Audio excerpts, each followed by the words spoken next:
হাজিরিন, এতক্ষণ পর্যন্ত আপনারা যার অপেক্ষায় অপেক্ষমান আমাদের সেই প্রিয় নেতা, আমাদের সকলের হৃদয়ের স্পন্দন আল্লামা মামুনুল হক হাফিজাহুল্লাহ ইতিমধ্যে আমাদের মাঝে পৌঁছেছেন। সকলে চিৎকার করে বলি আলহামদুলিল্লাহ, আরো জোরে বলি আলহামদুলিল্লাহ।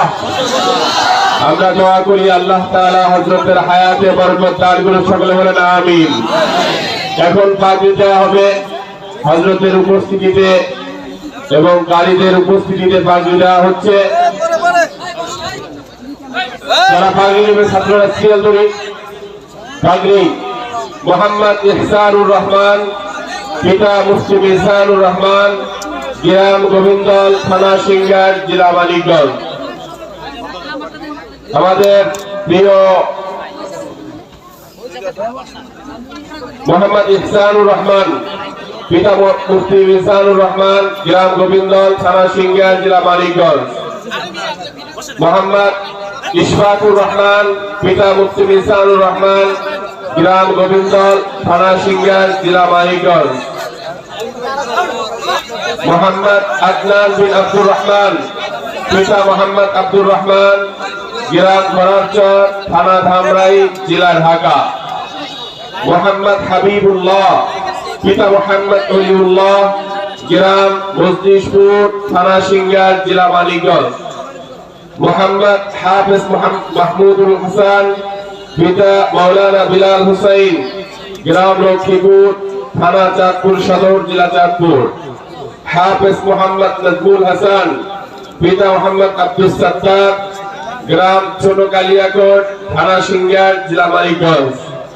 হাফেজ মোহাম্মদ হুসাইন আহমদ, পিতা মোহাম্মদ আব্দুল মালিক, গ্রাম কিটিংচর, থানা সিংগার, জেলা মানিকগঞ্জ।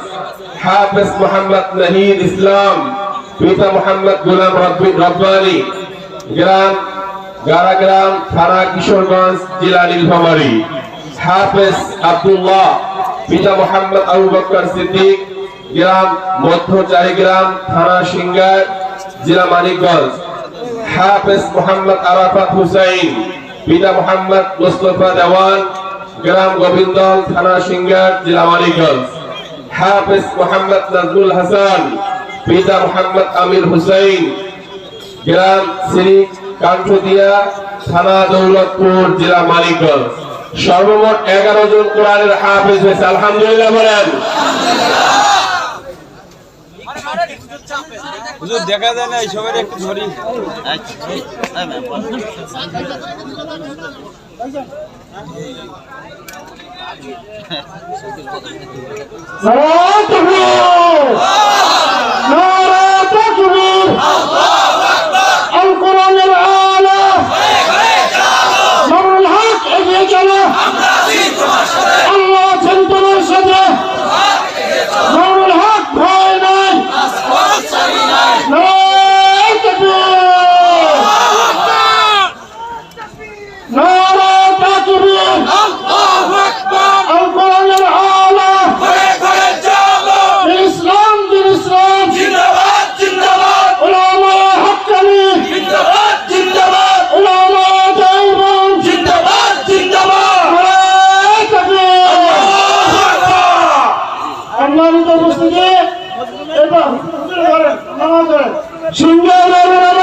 এবং আলেমদের পক্ষ থেকে আল্লামা মামুনুল হক দাওয়াত বারাকাতুহুকে সম্মাননা পাগড়ি প্রদান করা হচ্ছে।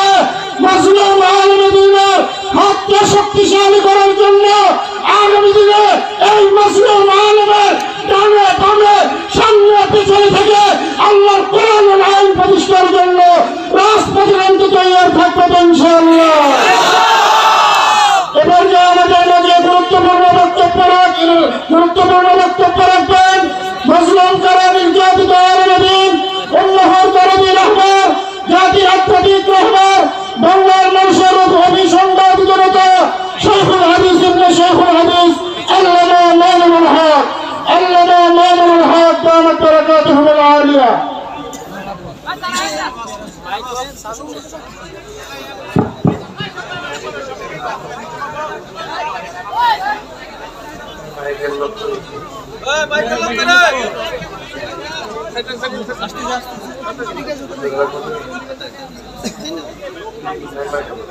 জি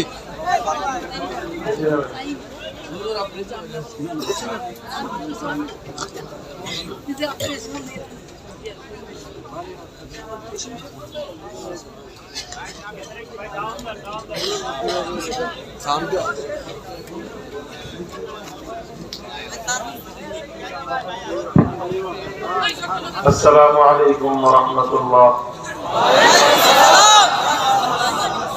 إن الحمد لله نحمده ونستعينه ونستغفره ونؤمن به ونتوكل عليه ونشهد أن لا إله إلا الله وحده لا شريك له ونشهد أن سيدنا ومولانا محمدا عبده ورسوله صلى الله تعالى عليه وعلى آله وأصحابه وبارك وسلم تسليما كثيرا. أما بعد فأعوذ بالله من الشيطان الرجيم. بسم الله الرحمن الرحيم. هو الذي بعث في الأميين رسولا منهم يتلو عليهم آياته ويزكيهم ويعلمهم الكتاب والحكمة وإن كانوا من قبل لفي ضلال مبين. بارك الله لنا ولكم في القرآن العظيم ونفعنا وإياكم بالآيات والذكر الحكيم.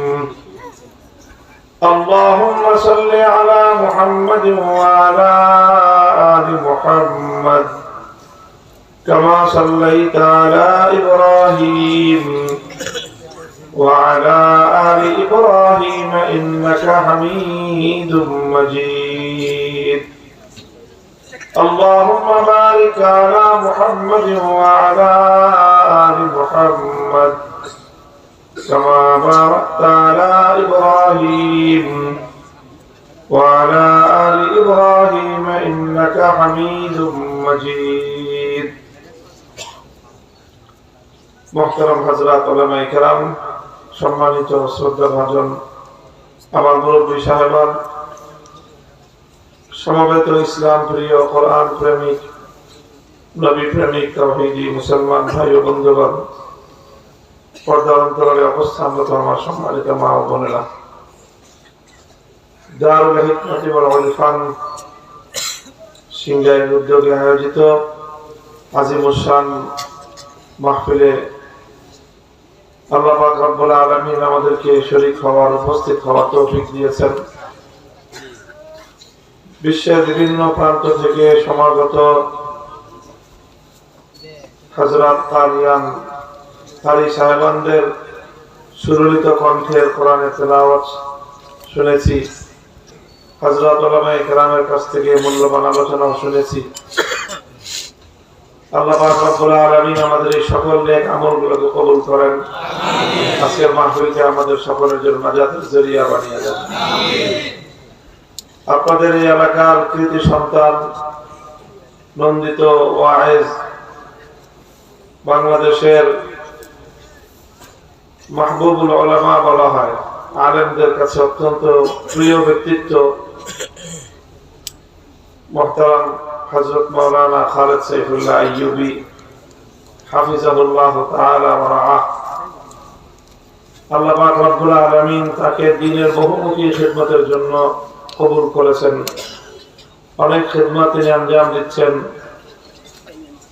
3টা মাদ্রাসাই তো আলহামদুলিল্লাহ তার তত্ত্বাবধানে পরিচালিত হচ্ছে আপনাদের কাছাকাছি এলাকায়।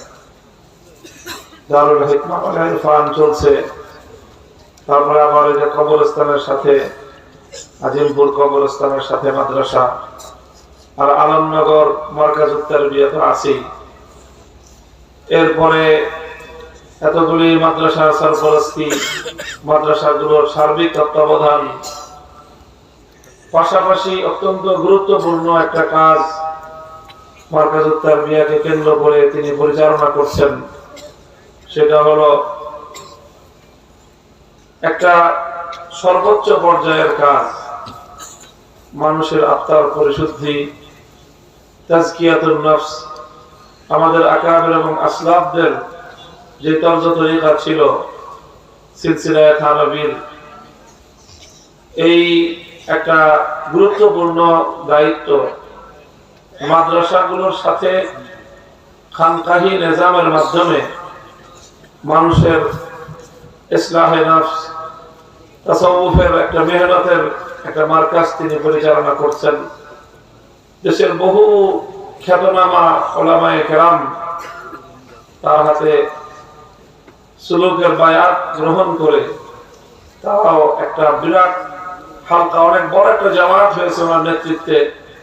দেশব্যাপী যারা মানুষের এই তাসাউফের মেহনত করে মানুষের অন্তরের মধ্যে আল্লাহর মারিফাত, আল্লাহর পরিচয়, সুন্নতের ইশাআত, ইহয়ায়ে সুন্নাত, সুন্নাত জিন্দা করার মেহনত করে যাচ্ছেন। আল্লাহ পাক রব্বুল আলামিন আমাদের এই ভাইয়ের খিদমতগুলিকে আল্লাহ কবুল করেন, দিন দিন আরো তারাক্কি এবং উন্নতি দান করেন।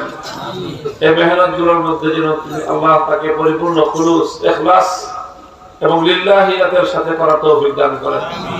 আপনারা এই এলাকার মানুষ হিসেবে এই সকল কাজের ভাগীদার এবং অংশীদার। আপনারাও এই কাজগুলোর অংশীদার। তিনি আপনাদের সহযোগিতায়, আপনাদেরকে নিয়েই তার এই কাজ। কাজেই দেশব্যাপী জাতীয় পর্যায়ে তার এই খেদমত, তার এই কাজ, এগুলো আপনারা নিজেদের কাজ মনে করবেন।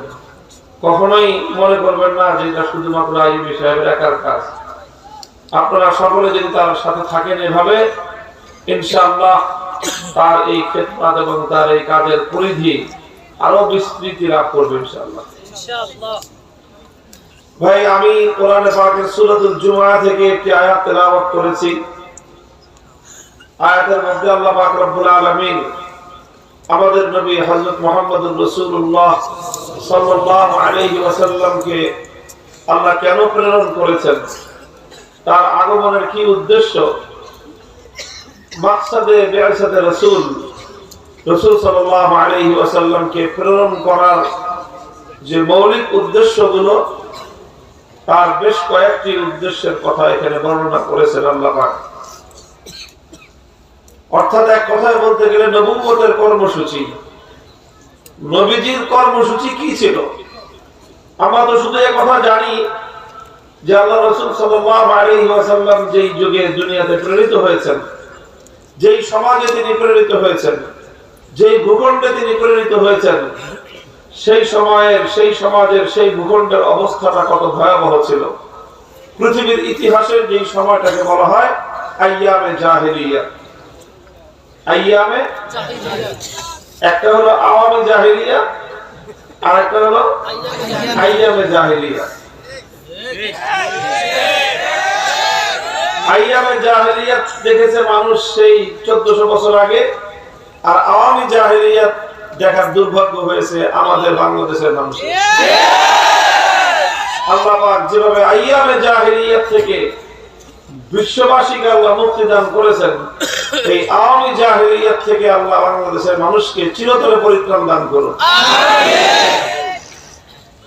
তো সেই আইয়ামে জাহিলিয়া, the age of darkness, অন্ধকারের যুগ, সেই অন্ধকারের যুগে এসে রাসূল সাল্লাল্লাহু আলাইহি ওয়াসাল্লাম খুব বেশি না,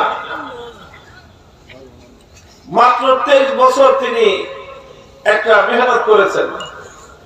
23 বছরের মেহনতে তিনি একটা ইনকিলাব, একটা বিপ্লব এনেছেন।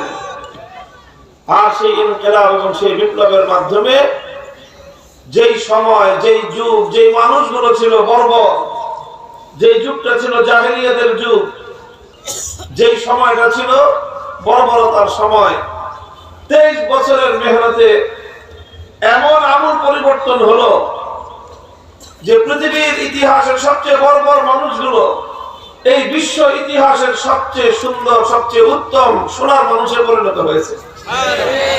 সবচেয়ে অন্ধকার যুগটা পৃথিবীর সবচেয়ে আলোকিত যুগে পরিণত হয়েছে। এমন আলো তারা ধারণ করেছে আরব সভ্যতা। শুধুমাত্র মক্কা মদিনা হিজাজ নয়, শুধুমাত্র জাজিরাতুল আরব নয়, শুধু আরব ভূখণ্ড নয়, আটলান্টিক মহাসমুদ্রের প্রান্ত থেকে নিয়ে শুরু করে ইউরোপের গভীর অঞ্চল পর্যন্ত, আফ্রিকার জঙ্গল থেকে নিয়ে শুরু করে সুদূর এশিয়া পর্যন্ত সারা পৃথিবী সেই আলোয় আলোকিত হয়েছে। রাসূল আকরাম সাল্লাল্লাহু আলাইহি ওয়াসাল্লামের 23 বছরের এই মেহনত, এই কর্মকাণ্ডের মাধ্যমে এই আমূল পরিবর্তনটা সাধিত হয়েছিল। আল্লাহর নবী কিভাবে এই বিপ্লবটা সাধন করলেন, এই পরিবর্তন তিনি কিভাবে আনলেন, এই অন্ধকারকে তিনি কিভাবে আলোয় পরিণত করলেন, বড় বড় মানুষগুলোকে তিনি কিভাবে সোনার মানুষে পরিণত করলেন। মুহতারাম হাজিরিন, তার মূল কেন্দ্রে, মূল সূত্র একটা বিষয় ছিল, সেটা হলো আল্লাহর কোরআন। সেটা ছিল কি? সেটা ছিল আল্লাহর কোরআন। এটা ছিল একটা কোরআন, কোরআনুল কারীম, কিতাবুল্লাহি তাআলা। এটা ছিল একটা পরশ পাথর। এটা কি? এটা পরশ পাথর। তিনি এই পরশ পাথরের ছোঁয়ায়, পরশ পাথরের জাদুতে, এই কোরআন নামক পরশ পাথরের জাদুতে রাসূল আকরাম সাল্লাল্লাহু আলাইহি ওয়াসাল্লাম এই মহান বিপ্লব সাধন করেছিলেন। खुद न थे जो राह पर गैरों के हादी बन गए, क्या नजर थी जिसने मुर्दों को मसीहा कर दिया, दुर्फिशानी ने तेरी कतलों को दरिया कर दिया, दिल को रोशन कर दिया, आंखों को बीना कर दिया। কোরআনের এই মানে কোরআনের সংস্পর্শে, কোরআনে পাকের জাদুকরী প্রভাবে এই আমূল পরিবর্তনটা সাধন করেছিলেন তিনি। আজ শুধু আওয়ামী জাহেলিয়াত তো একটা আছেই, এই আওয়ামী জাহেলিয়াতের মূল যে বুনিয়াদ, এর যে ভিত্তি, সেটা হলো আধুনিক পাশ্চাত্যের এই যে সেকুলার মতবাদ, সেকুলার যে মতবাদ, এই মতবাদটাই হলো আজকের পৃথিবীর ইসলামের বিপক্ষে সবচেয়ে বড় ইসলামের প্রতিদ্বন্দ্বী মতবাদ।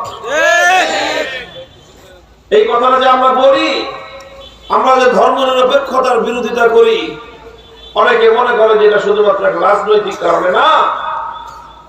সেকুলার মতবাদ, ধর্মনিরপেক্ষতার মতবাদ, এটা আবিষ্কার করেছে, এটা হলো ইহুদিবাদের সর্বশেষ, ইহুদিবাদের সর্বশেষ লেটেস্ট ভার্সন। ইহুদিবাদ যখন তার নিজের আদর্শের মাধ্যমে ইসলামকে মোকাবেলা করতে পারে নাই, ইহুদিরা যখন নিজেদের ধর্ম দিয়ে ইসলামকে মোকাবেলা করতে পারে নাই, তখন তারা খ্রিস্ট ধর্মের মাধ্যমে ইসলামকে মোকাবেলা করার চেষ্টা করেছে, খ্রিস্টানদেরকে ইসলামের মোকাবেলা দাঁড় করার চেষ্টা করেছে।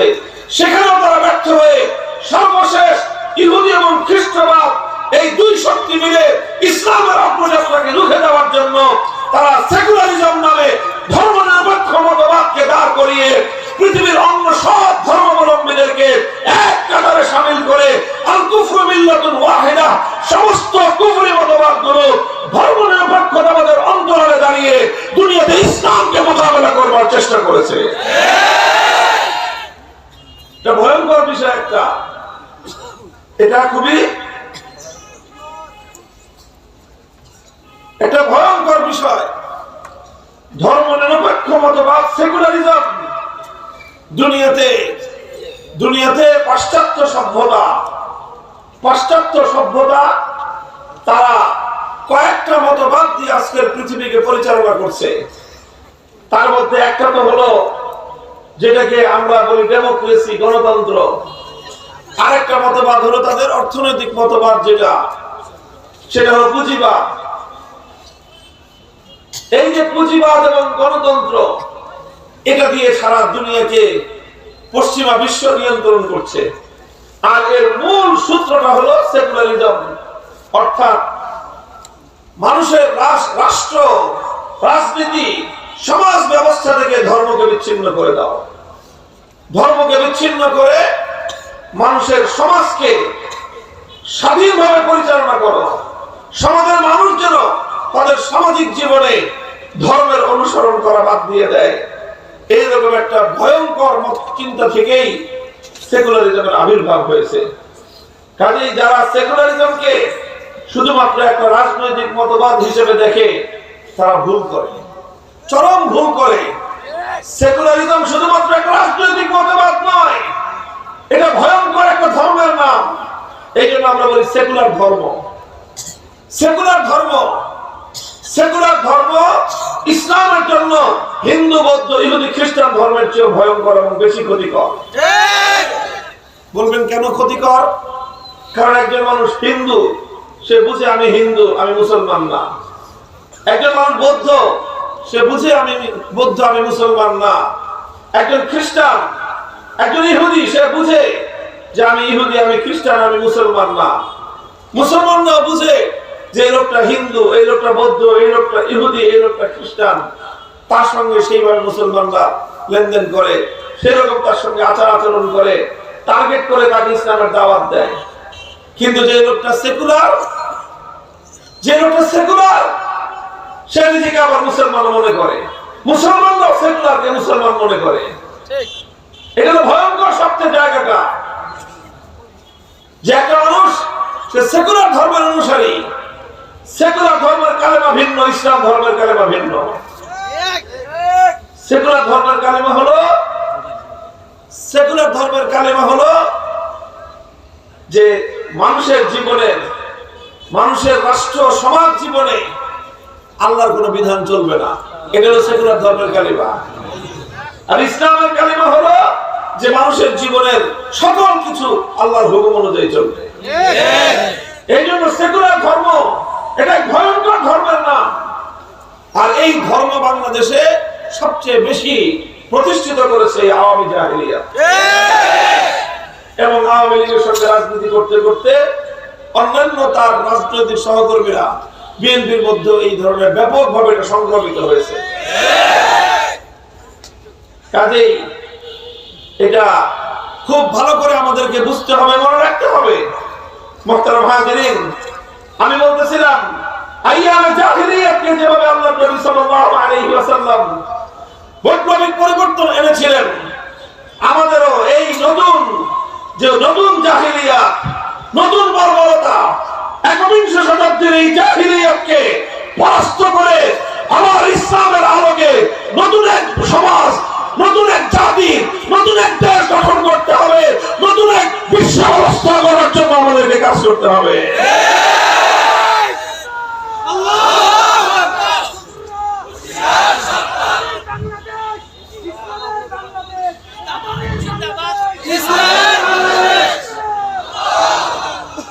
মুহতারাম হাজিরিন, আমি বলেছিলাম যে আল্লাহ রাসূল সাল্লাল্লাহু আলাইহি ওয়াসাল্লাম যে বিপ্লব সাধন করেছিলেন তার সেন্টার পয়েন্ট ছিল আল্লাহর কোরআন। কোরআনকে কেন্দ্র করে নবী আকরাম সাল্লাল্লাহু আলাইহি ওয়াসাল্লাম 4টি মেহনত করেছেন। এই 4 দফা কর্মসূচির মাধ্যমে তিনি আল্লাহর কোরআনকে জিন্দা করেছেন, কোরআনকে প্রতিষ্ঠিত করেছেন এবং কোরআনকে তিনি বিজয়ী করেছেন। কয় দফা কর্মসূচি? 4 দফা কর্মসূচির মাধ্যমে আল্লাহর নবী মুহাম্মদ আরবি সাল্লাল্লাহু আলাইহি ওয়াসাল্লাম আল্লাহর কোরআনকে দুনিয়াতে প্রতিষ্ঠিত করেছেন, দুনিয়াতে বিজয়ী করেছেন এবং এক ঐতিহাসিক ইনকিলাব এবং বিপ্লব সাধন করেছেন। যে বিপ্লবের ঢেউয়ের তালে সারা পৃথিবীর সকল অন্ধকারগুলো দূরীভূত হয়ে সারা দুনিয়াটা আবার নতুন আলোয় উদ্ভাসিত হয়েছিল। 1 নম্বর কর্মসূচি ছিল ইয়াতলু আলাইহিম আয়াতিহি। আল্লাহ পয়গম্বর পবিত্র কোরআনের তেলাওয়াতকে দুনিয়ার মানুষের কানে কানে, দুনিয়ার মানুষের ঘরে ঘরে তিনি পৌঁছে দিয়েছিলেন। কোরআনের তেলাওয়াত, শুধু তেলাওয়াত, এটাই একটা বৈপ্লবিক কর্মসূচি। অনেকে মনে করে যে কোরআন বুঝি না বুঝে পড়লে কোনো লাভ নাই। এটা একটা সবচেয়ে দুনিয়ার বোকামি কথা, মূর্খতার কথা। কোরআন অন্য গ্রন্থের মতো না। দুনিয়ার অন্য সব সাবজেক্ট, অন্য সকল গ্রন্থ না বুঝে পড়লে কোনো লাভ নাই। আপনি যদি সাহিত্যের বই না বুঝে পড়েন লাভ হবে না। দর্শন শাস্ত্রের বই না বুঝে পড়লে দার্শনিক হওয়া যাবে না। বিজ্ঞানের বই না বুঝে পড়লে বিজ্ঞান শেখা যাবে না। মেডিকেলের বই না বুঝে পড়লে ডাক্তারি বিদ্যা বোঝা যাবে না। সমস্ত সাবজেক্টের বই বুঝে পড়তে হবে, না বুঝে পড়লে কোনো লাভ নাই। এক্সেপ্ট আল কোরআন কারীম, একমাত্র গ্রন্থ কোরআন, সেটা বুঝে পড়লেও লাভ, না বুঝে পড়লেও আল্লাহর কোরআন মানুষের মধ্যে তার প্রভাব তৈরি করেই ছাড়ে। কাজেই যারা মনে করে যে না বুঝে পড়লে কোরআনের বুঝে কোনো লাভ নাই, তারা আল্লাহর কোরআনের সঙ্গে চরম অবমাননামূলক আচরণ করে। কারণ তারা কোরআনকে বাকি 10টা অন্যান্য সাবজেক্টের বইয়ের মতো মনে করেছে। না, কোরআন বুঝতে হবে সেটা ভিন্ন বিষয়। কোরআন বুঝতে হবে সেটা আরেকটা সাবজেক্ট, সেটা আরেকটা এটা স্বয়ং সম্পন্ন কর্মসূচি। আর কোরআন তেলাওয়াত করা এটা একটা স্বয়ং সম্পন্ন কর্মসূচি। আমরা এই কথা বলতেছি না যে কোরআন বুঝার দরকার নাই। হ্যাঁ, কোরআন বুঝতে হবে, এটা একটা পূর্ণাঙ্গ কাজ। যেরকম নামাজ, রোজা, হজ, যাকাত, কয়টা আমল বলেন? কয়টা আমল? নামাজ পড়তে হবে নামাজের জায়গায়। একজন মানুষ রোজা রাখে না, তাই বলে কি নামাজ পড়তে হবে না? তার রোজাও রাখবে, কিন্তু নামাজের সময় হয়েছে, এখন নামাজ পড়তে হবে। এখন একজন মানুষ রোজা রাখে নাই, সে নামাজ পড়তে আসছে, আপনি কি তাকে মসজিদ থেকে বের করে দিবেন? রোজা রাখলে নামাজ পড়তে আসছো কেন বলেন? সে নামাজ পড়তে আসছে, নামাজ পড়তে পড়তে ইনশাআল্লাহ একসময় রোজা রাখবে। রোজা রাখতে রাখতে একসময় সে যাকাত দিবে, যাকাত দিতে দিতে একসময় সে হজ। কথা বলেন ঠিক না বেঠিক? তো ঠিক এরকম রোজা না রাখলেও যেরকম একজন মানুষকে নামাজ পড়লে ক্ষতির কিছু নাই, লাভই আছে, ঠিক এরকম একজন মানুষ কোরআনের অর্থ না বুঝলেও যদি না বুঝে কোরআন তেলাওয়াত করে, এই কোরআন তার হৃদয়ের মধ্যে রেখাপাত করবে। সিদ্দিক আকবর রাদিয়াল্লাহু আনহু সিরাতে পাওয়া যায়, আবু বকর সিদ্দিক রাদিয়াল্লাহু তাআলা একবার মক্কা ছেড়ে চলে যাচ্ছেন। মক্কা ছেড়ে রাস্তার মধ্যে ইবনু দাগিনা নামে একজন লোকের সঙ্গে সাক্ষাৎ। আরব দেশের একজন প্রভাবশালী ব্যক্তি বলল, আবু বকর তুমি কোথায় যাও? বললেন যে মক্কায় থাকবো না। কেন থাকবো না? মক্কার লোকজন আমাকে উত্তপ্ত করে, বিরক্ত করে, আমার সঙ্গে দুর্ব্যবহার করে, অত্যাচার করে, এই জন্য মক্কায় আমি আর থাকবো না। ইবনু দাগিনা বলে যে আবু বকর, তোমার মতো সোনার মানুষ, তোমার মতো গরিবের বন্ধু, পরোপকারী মানুষ যদি মক্কায় থাকতে না পারে, আর তুমি যদি মক্কায় ছেড়ে চলে যাও, মক্কার মানুষের জন্য, মক্কা নগরীর জন্য এটা হবে চরম কলঙ্কের বিষয়। মানুষের মধ্যে বদনাম হবে যে মক্কার মানুষ এত দুষ্ট। আবু বকর সিদ্দিকের মতো একজন সোনার মানুষকে তারা মক্কায় থাকতে দিল না। সুতরাং মক্কা ছেড়ে চলে যাওয়া চলবে না, তুমি আমার সাথে চলো। কি সমস্যা আমি দেখবো, কেউ তোমাকে বিরক্ত করবে না, উত্তপ্ত করবে না, তুমি স্বাধীনভাবে মক্কায় বসবাস করবে। ইবনু দাগিনা আবু বকর সিদ্দিককে নিয়ে মক্কায় আসলেন। মক্কার লোকজনদেরকে ডেকে বললেন যে তোমরা আবু বকরের মতো এরকম সোনার মানুষ, মোমের মতো একজন নরম মানুষ, এমন একটা সুন্দর মানুষকে তোমরা কেন মক্কা থেকে বিতাড়িত করে দিচ্ছ? কেন তাকে মক্কা থেকে চলে যেতে তোমরা বাধ্য করলা? মক্কার লোকেরা বলে যে ঠিক আছে, আবু বকর মক্কায় থাকুক, আমাদের কোনো আপত্তি নাই। আবু বকর আমাদের বাপ-দাদার ধর্ম ত্যাগ করে মুহাম্মাদের ধর্ম গ্রহণ করেছে, এটাও আমরা আপত্তি করব না। এমনকি সে মুহাম্মাদের ধর্মের প্রচার করে, সেটাও আমরা মেনে নিলাম। আবু বকর আল্লাহর কিতাব কোরআন তেলাওয়াত করে, সেটাও আমরা মেনে নিলাম। কিন্তু আবু বকরকে যদি মক্কায় থাকতে হয়, একটা শর্ত মেনে থাকতে হবে। কি শর্ত? আবু বকর কোরআন তেলাওয়াত করতে পারবে, কিন্তু ঘরের বাইরে কোরআন তেলাওয়াত করতে পারবে না, বরং সে তার ঘরের মধ্যে দরজা বন্ধ করে কোরআন তেলাওয়াত করতে হবে। ইবনু দাগিনা জিজ্ঞাসা করে কারণ কি? ঘরের মালিক সে, বারান্দার মালিক সে, উঠানের মালিক সে ঘরে পড়ুক, বারান্দায় পড়ুক না উঠানে পড়ুক, তোমাদের সমস্যা কি? না, আমাদের সমস্যা আছে। কি সমস্যা? আবু বকর যখন ঘরের উঠোনে দাঁড়িয়ে সুললিত কণ্ঠে আবেগ প্রখর কণ্ঠে আল্লাহর কোরআন তেলাওয়াত করতে আরম্ভ করে, তখন আমাদের ঘরগুলোতে ছোট ছোট শিশু মাসুম বাচ্চাদেরকে পর্যন্ত আমরা ঘরের মধ্যে আটকে রাখতে পারি না। চুম্বক যেরকম লোহাকে আকর্ষণ করে নিয়ে যায়, আবু বকরের কোরআনের তেলাওয়াত আমাদের ঘরগুলো থেকে আমাদের সমস্ত মানুষদেরকে এমন ভাবে আকৃষ্ট করে, বাদ ভাঙ্গা স্রোতের মতো আমাদের ঘরগুলো থেকে আমাদের আবার বৃদ্ধ বনিতা নারী শিশু পুরুষ সব ঝাঁকে ঝাঁকে শুধুমাত্র আবু বকরের কোরআন তেলাওয়াত শোনার জন্য তার বাড়িতে গিয়ে ভিড় করে। এটা আমরা সহ্য করতে পারি না, এটা আমরা সহ্য করতে পারি না। সুতরাং আবু বকর থাকলেও থাকুক, আমাদের কোনো আপত্তি নাই, কিন্তু ওপেন ভাবে সে কোরআন তেলাওয়াত করতে পারবে না। মুহতারাম হাজিরিন, সেই যুগেও, সেই জাহিলি যুগে জাহিলিয়াতের তাদের সেই ভিত সর্বপ্রথম যে শক্তি আঘাত করেছিল সেটা ছিল আল্লাহর কোরআনের তেলাওয়াত। কোরআন তেলাওয়াত দিয়ে সেই বর্বরতার ভিত যুদ্ধ কাঁপিয়ে দিয়েছিল। আজও যদি আমাদেরকে নাস্তিক্যবাদ, ইসলাম বিদ্বেষ, সমগ্র জাহিলিয়াত আর মূর্খতার ভিত প্রকম্পিত করতে হয়, সর্বপ্রথম আল্লাহর কোরআনের তেলাওয়াতের ঝঙ্কার তুলতে হবে, তেলাওয়াতের ঝঙ্কার তুলতে হবে।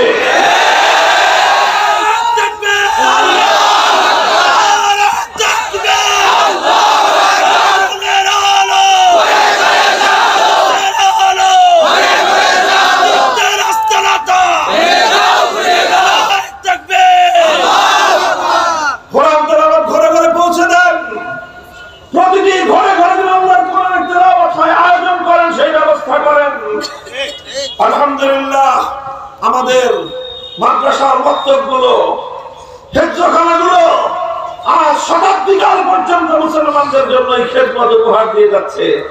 বলেন কথা ঠিক না বেঠিক? এই যে এই দেশে এত ষড়যন্ত্র চক্রান্ত হওয়া সত্ত্বেও আগ্রাসী শক্তি এদেশে দাঁত বসাতে পারে নাই, তার মূল প্রতিবন্ধক হলো আল্লাহর কোরআনের শিক্ষা প্রতিষ্ঠানগুলো।